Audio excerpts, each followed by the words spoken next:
Now, we've been testing out the Anycubic Cobra S1 Max for a little bit over a month, and we've put almost 500 hours of print time on the printer, and it's done incredibly well. It has been incredibly stable. It is not rendered any failed prints for us, and what we really like about the printer is the build size and the quality that we're getting from this printer right out of the box. So in today's video, I'm going to share with you our experience with the S1 Max. I'm going to give you my perspective as someone who runs a print farm. We print a little bit over 42,000 parts a year, and for a variety of industries. And we've incorporated the S1 Max into our farm. I typically, as I'm testing printers, depending on how good they are and the quality that they yield, they either make it or they don't. In this case, the S1 Max made it. Let's get right to it.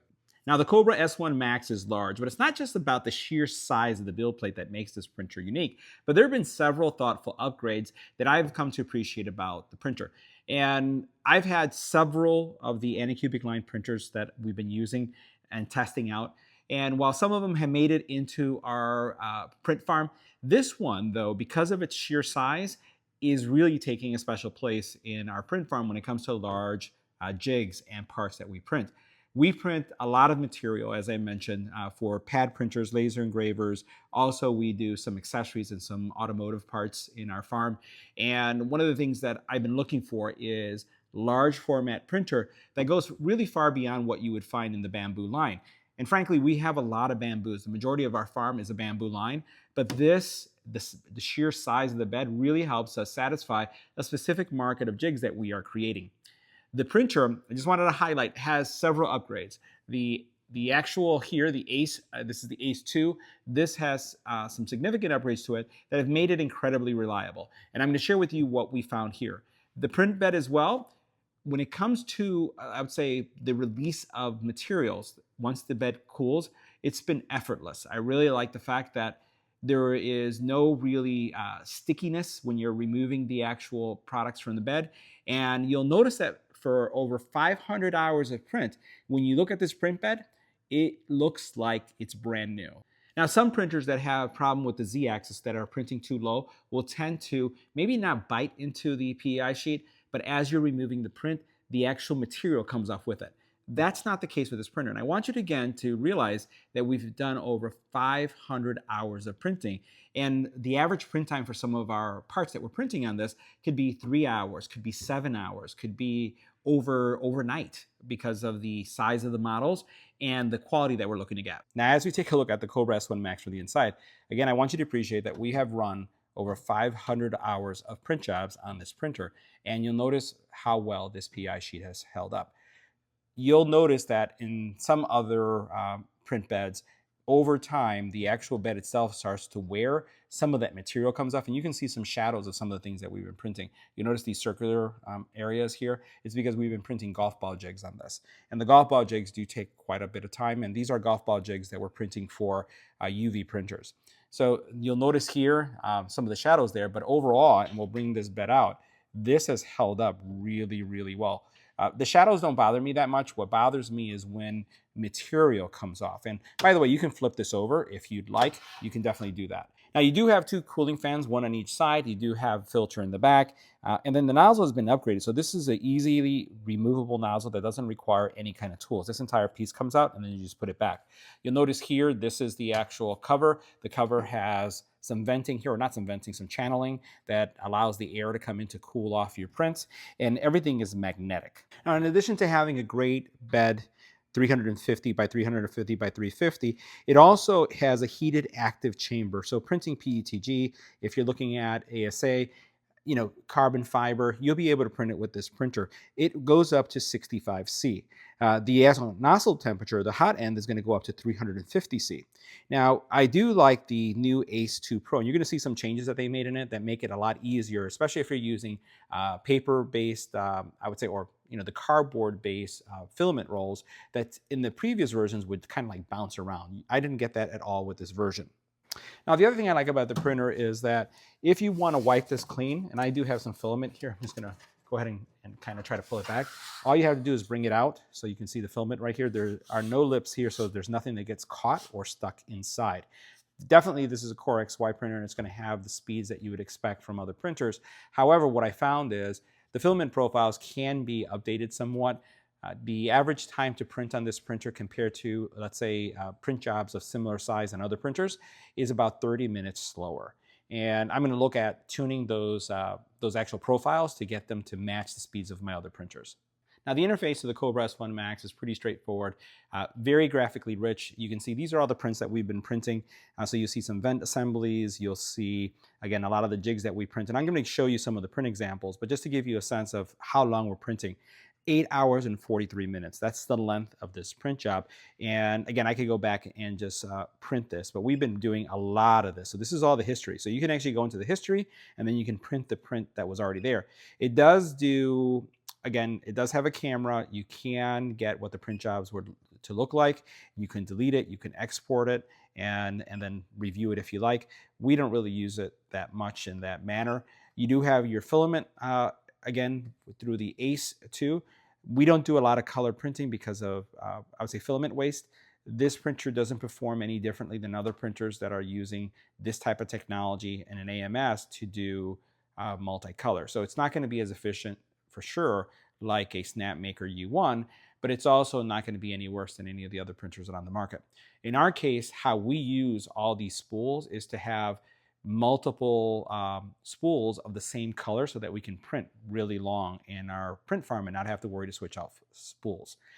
So you could see that as well. Now, the one thing that sets this ACE2 apart also is the fact that it is a filament dryer, so you don't have to get a dryer and then get an AMS. This solution does both, and that makes it really nice because you can actually have things, you can dry your filament depending on the filament type that you have, and then start using it.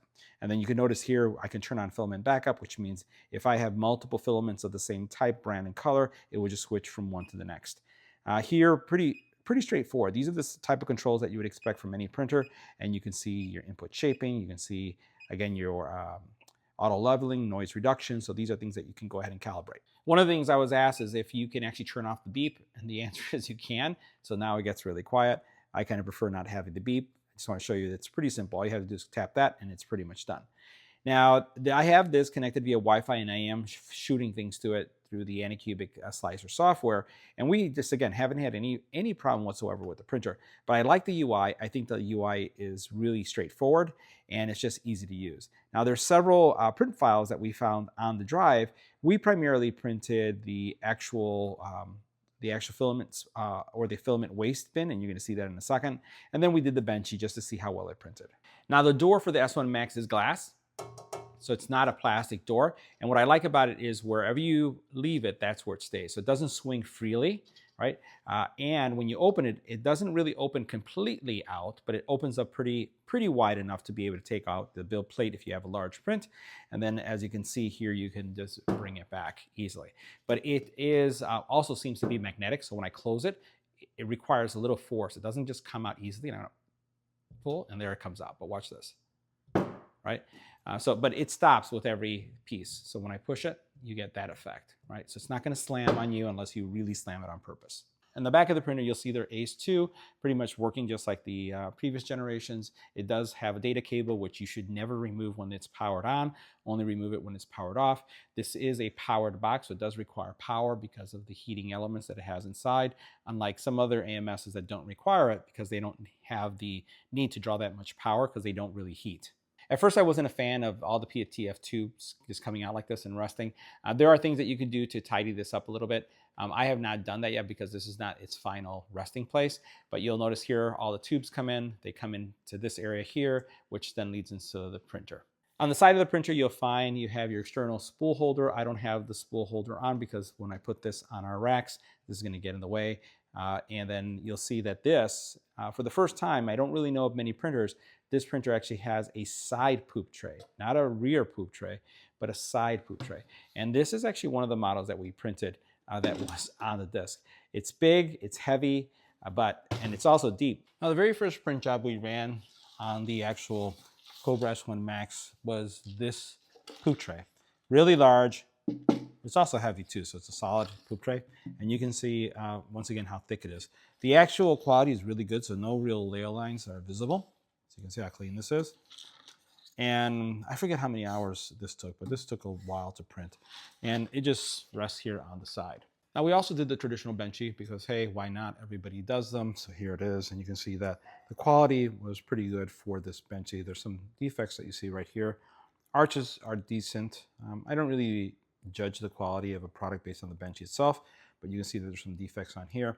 I did not do any kind of flow calibration for the filament, so that may be the reason as well. Now the big test for me are jigs. So these are the parts that we actually sell and we put on our market, on both our Shopify and Etsy store.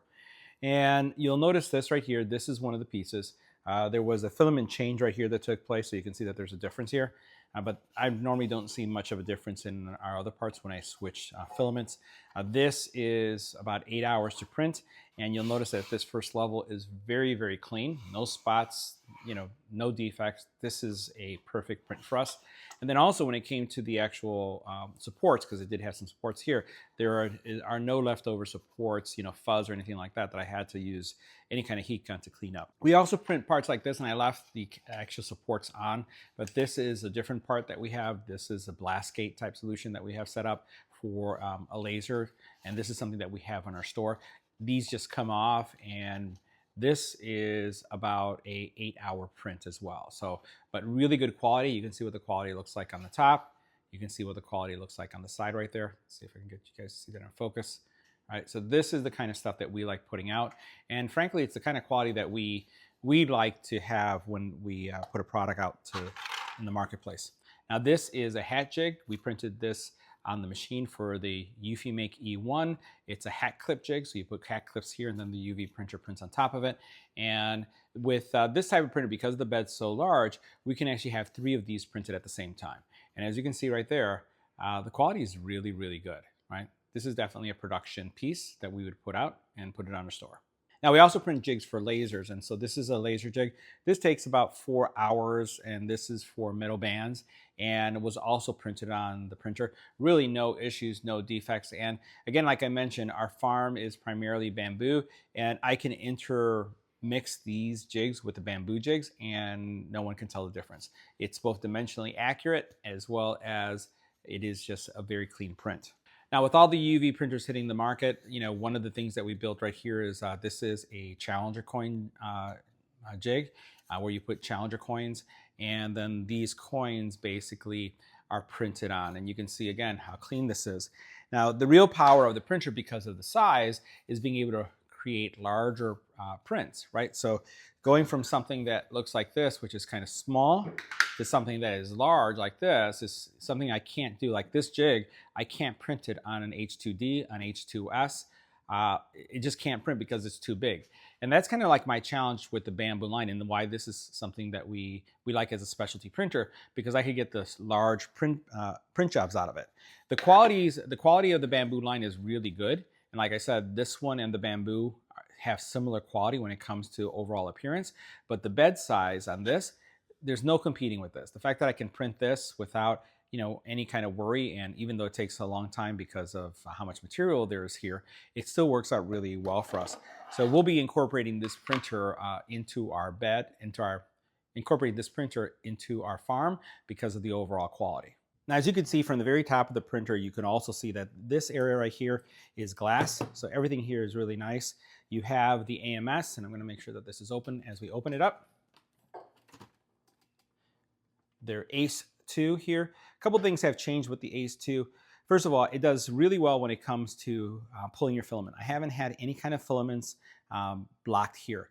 But what I noticed that's different is you'll notice that this on the top right there, that plastic piece, what you see right here, it keeps the actual spools in place. So you'll notice right here, it's kind of covering both spools here. And then as we go over here, 2 spools here, if there was a second one here, and then it would cover this one right here. So all that does for you is it prevents the spool from jumping up and down. So there's no marks on the actual case, but at the same time, that bouncing effect impacts the quality of your prints too. And when you're in a print job, things are pretty straightforward. I always enable auto leveling. You have flow calibration, you can actually choose time lapse and also filament drying. I'm just going to start printing, and we'll see. One of the things that I'll say is that it's not the fastest printer when it comes to startup, but because we just run the jobs and then just walk away, we're not sitting there waiting, it doesn't really bother us that much. I wish that the print startup was much faster. I'm gonna go ahead and hit start. It's gonna choose like which filament do you want to use. Right now I only have one loaded, so I'm gonna go ahead and hit start print. And then you'll hear a beep, and then once that beep kicks off, you'll notice that the nozzle temperature will start heating up, the bed will start heating up, and then it will do its leveling before it gets started. And you do have the ability to stop it at any time. Now the USB port is found here at the very top, which, you know, some printers I've seen it where it's over here on the side, over here, over here. This is good for me. I have no problem with it being there. I've also noticed that some printers have it here on the side as well. I actually prefer it over here. It's not going to impede me from accessing it, even if I have it on a rack.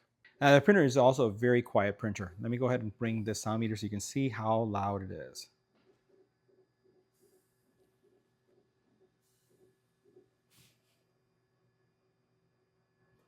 That's pretty good. Let's go ahead and open up the door so you can see the actual sound with the door open.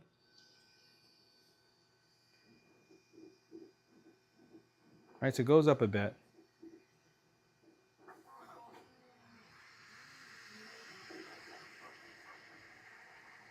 Let's go ahead and close this again.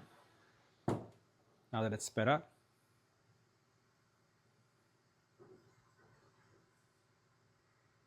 So this is a printer, if you don't have a dedicated space, if you don't have, let's say, a basement that you'd put this in and you wanted to have this in common space, it's quiet enough where you can actually use it. And you don't have to worry about too much white noise or too much noise being generated by the printer. So guys, that wraps up our review. See you in the next video.